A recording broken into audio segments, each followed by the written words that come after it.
થોડી ગફલત કરી છે ને તો મોત આંગણામાં નાચશે, એટલે ધ્યાન રાખજો હો. અરે પણ થયું શું છે? કોનાથી ધ્યાન રાખીએ? ખબરદાર, જો પૂજારી બાપાની શેરીમાં પગ મૂક્યો છે તો ઘરમાં પહેવા નહીં દો હો. પૂજારી બાપાના ઘરે મોત ભમે છે, મોત. અરે પણ એમણે શું કર્યું? એમને કર્યું ના થયું છે. મરવા પડ્યા છે પૂજારી બાપા.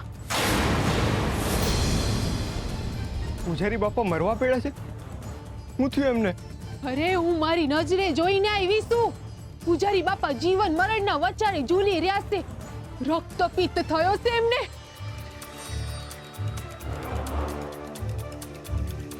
એમની ગમે ત્યારે જવાની સ્થિતિ થઈ ગઈ છે.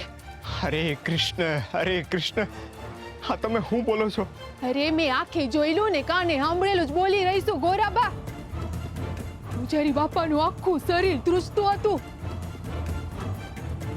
કહે છે કે પૂજારી બાપાના હાથના આંગળા, પગ અને આખું શરીર ધીરે ધીરે ખરવા માંડશે. હવે પૂજારી બાપા બહુ દીના મહેમાન નત.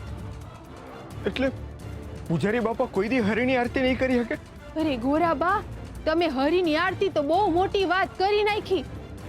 અરે એ તો હરિને હાથ જોડી હકે એમ નત. અરે હાથ જોડવાની વાત તો દૂર, એ ઘરની બહાર નીકળી હકે એમ નત. અને જો એ ઘરની બહાર નીકળશે ને તો આખું એ ગામ સમસાન થઈ જશે, સમસાન. અરે હા, તો પૂજારી બાપાના જીવનમાં બહુ કપરી પરિસ્થિતિ આવી ગઈ છે. પણ અચાનક આવું કેમનું થયું? એમના કુકર્મના ફળ વળી જેવું કરે એવું જ ભોગવે. પણ આપણે બધાએ ધ્યાન રાખવાની જરૂર છે હો. આપણે કોઈ એમની નજીક જવાનું નથી. હું અટાણે ત્યાંથી જ આવી છું. મારે નાવા જવું પડશે. હું નાઈને આવું છું.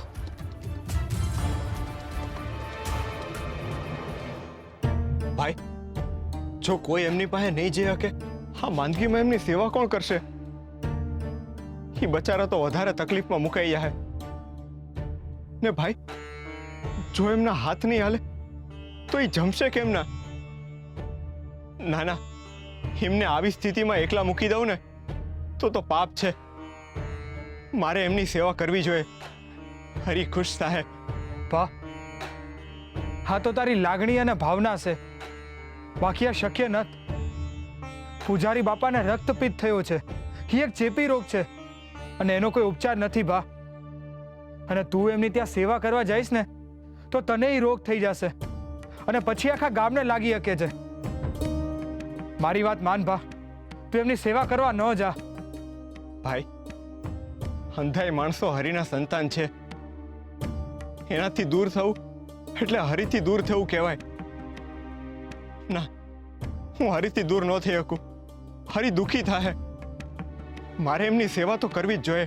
પણ ભા, તું તારા પરિવારનો તો વિચાર કર. એ અંધાઈનું હરિ વિચારશે, પણ અટાણે પૂજારી બાપાને મારી જરૂર છે. હું જાઉં છું. હરે કૃષ્ણ. હરે કૃષ્ણ.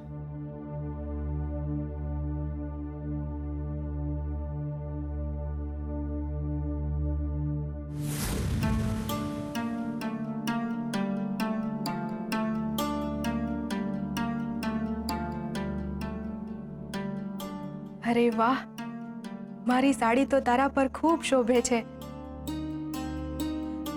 તમારો જેટલો આભાર માનું એટલો ઓછો છે બેન.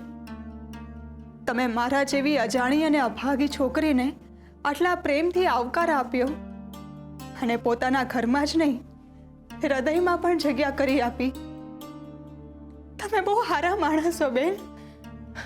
માણસે તો હારા જ હોવું જોઈએ અને ઈશ્વરે પોતાના માટે ઊભી કરેલી ભેટ છે માણસ. ઈ કેમની ખરાબ હોઈ શકે? અને આટલી નાની વાતમાં આભાર શેનો માનવાનો હે? માણસની મદદ ન કરે તો કોણ કરશે? વાહ, ખોરડું અને સંસ્કારે એક.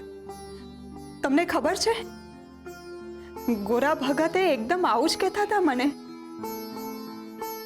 હું સાચું કહું બેન, મેં આ દુનિયામાં કેટલાય હરિભક્તો જોયા, પણ એમના જેવા ભોળા અને નિસ્વાર્થ હરિભક્ત ક્યાંય નથી જોયા.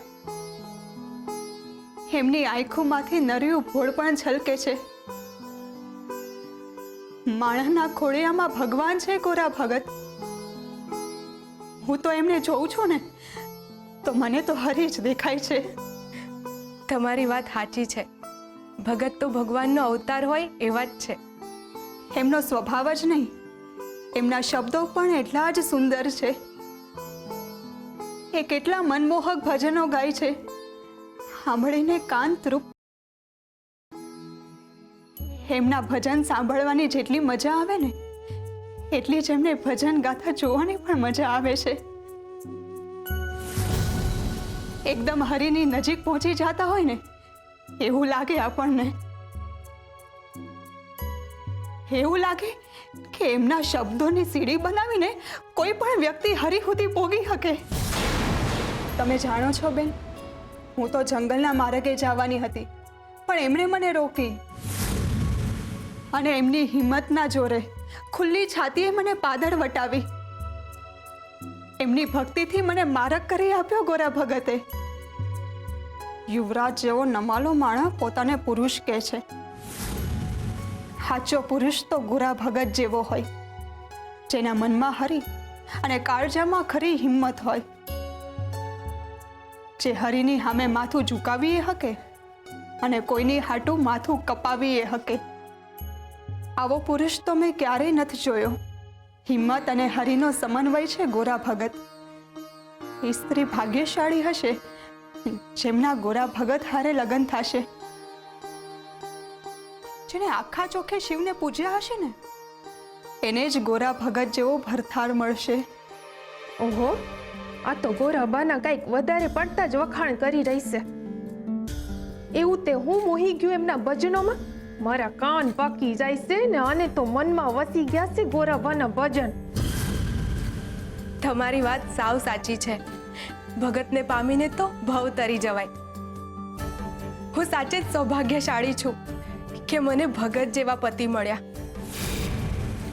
મારો જન્મારો તો એમને જોતા જ પડી ગયો હતો.